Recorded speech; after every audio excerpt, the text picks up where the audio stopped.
Hello Planeswalkers! Welcome to Partners With during the month of October.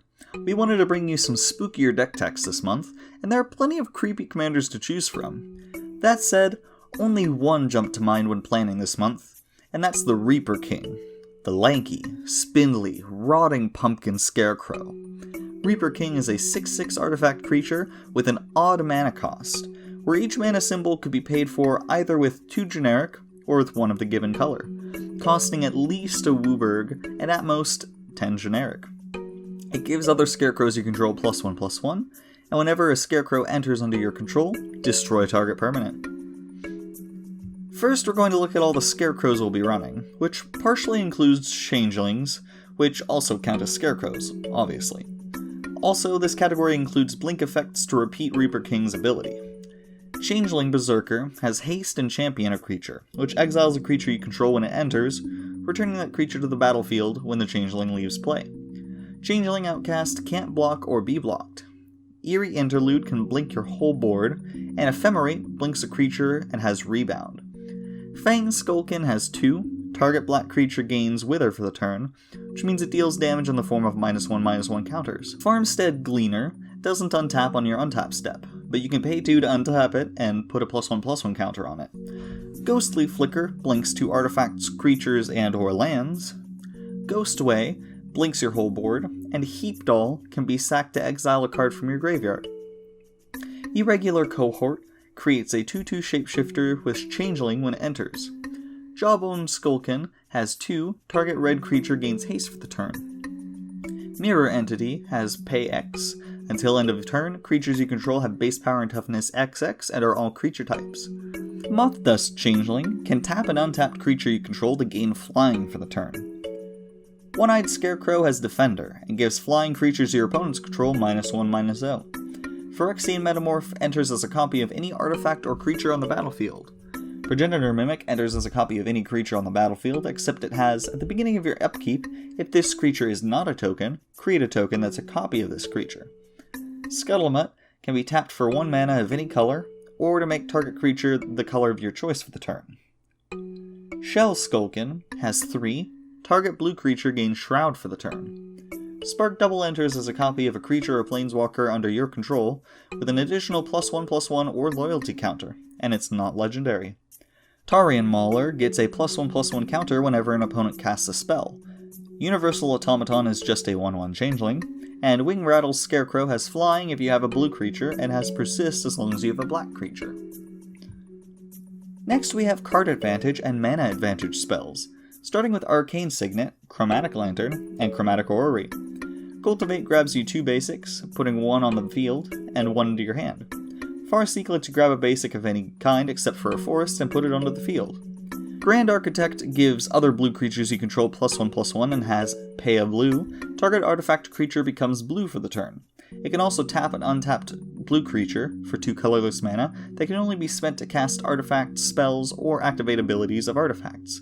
This will be a combo piece a little later on. Herald's Horn has you choose a creature type when it enters, making spells of that type cost 1 generic less. And at your upkeep, you can look at the top card of your deck. If it's a creature card of that type, you may reveal it and add it to your hand. Joyra, Weatherlight Captain, draws you a card when you cast a historic spell. Kodama's Reach grabs you 2 basics, putting 1 on the field and 1 into your hand. Pilipala is the other half of a combo with Grand Architect. It has flying, and you can pay 2 and untap it to add a mana of any color. You need to pay a blue into Grand Architect to turn Pilipala. That word messes me up every time. Just saying. Pilipala. Turn it blue, then tap it for 2 generic. Pay that into Pilipala's ability to untap it and add a mana of any color. Boom. Infinite colored mana. Rampant Growth grabs you a basic and puts it onto the field. Scarecrow can be paid into and sacked to draw a card, or paid into and tapped to return an artifact creature from your grave to the field. Scaretiller can either put a land from your hand or your grave to your field when it becomes tapped. Sol Ring is the classic mana rock. Urza's Incubator has you choose a creature type when it enters, and makes them 2 less to cast. Vanquisher's Banner also has you choose a creature type, boosting those creatures by +1/+1, and drawing you a card whenever you cast a spell of that type. Wildfield Scarecrow has Defender, and you can pay 2 and sack it to search for up to 2 basics and put them into your hand. Next up we have our defensive cards. Cyclonic Rift is a classic board wipe, and can be overloaded for a total of 9 mana to return all non-land permanents to your opponent's control to their owner's hands. Darksteel Forge makes all of your Scarecrows indestructible. Padim gives them hexproof and draws you a card on your upkeep if you control the artifact with the highest or tied for the highest CMC. Smothering Tithe forces your opponents to pay 2 when they draw a card, or let you make a treasure token. Swords to Plowshares exiles a creature for 1, letting its owner gain life equal to its power. Unsettled Mariner is a changeling that has whenever you or a permanent you control becomes the target of a spell or ability an opponent controls, counter it unless its controller pays 1. Basically making all of those spells cost 1 more to cast. We've got some utility spells here, starting with Adaptive Automaton. Choosing a creature type when it enters, it is the chosen type and gives other creatures of that type +1/+1. Arcane Adaptation also chooses when enters, making all creatures you control the chosen type, same as the creatures you own that aren't on the battlefield. Conjurer's Closet blinks a creature every turn. Flame Shatter Conjuring lets you pay 1 whenever a non-token creature enters under your control, making a temporary token copy when you do. Grave Shifter returns a creature from your grave to your hand when it enters. Helm of the Host makes a copy of the creature it's equipped to at each of your combat steps. Kindred Charge has you choose a creature type, and make a copy of each creature you control of that type, and then those copies are exiled at the next end step. Mimic Vat imprints a creature when it dies, and can be paid into and tapped to make a token copy of the imprinted creature. Mirror March has you flip a coin when a creature enters under your control. You keep flipping till you lose a flip, and then make a temporary copy of the creature for each 1 coin flip. When Molten Echoes enters, you choose a creature type, and whenever a non-token creature of the chosen type enters under your control, you make a token copy of the creature that gets exiled at the next end step. Moraphon makes spells of the chosen type a full Wooburg less to cast, and gives +1/+1 to creatures of that type. Panharmonicon doubles the up ETB triggers for artifacts and creatures. Quasi-Duplicate makes a token copy of a creature you control, and has Jumpstart. Rite of Replication does the same, but if you kick it, it makes 5 tokens instead. Swiftfoot Boots gives hexproof and haste. Tezzeret, Master of the Bridge, deals damage, can return an artifact from your grave to your hand, and can exile the top 10 cards of your library and put all artifacts among them onto the field. Thassa, Deep Dwelling does the same thing as Conjurer's Closet, and Yarok the Desecrated doubles up all ETB triggers. Finally, we come to our land base. Ancient Den is one of several artifact lands. Cascading Cataracts has Indestructible and can filter 5 mana into 5 of any color combo. Command Tower taps for any color, and Darksteel Citadel has Indestructible and is an artifact land.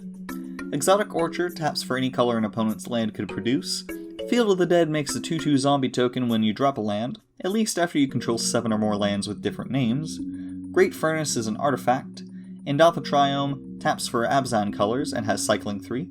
And Inventor's Fair gains you a life at your upkeep if you control 3 or more artifacts and taps for a colorless. You can also tap for 4 to grab you an artifact from your deck. Ketria Triome taps for Temur and has cycling 3. Rogran Triome taps for Jeskai and has cycling 3. And Reliquary Tower taps for a colorless and removes your hand limit.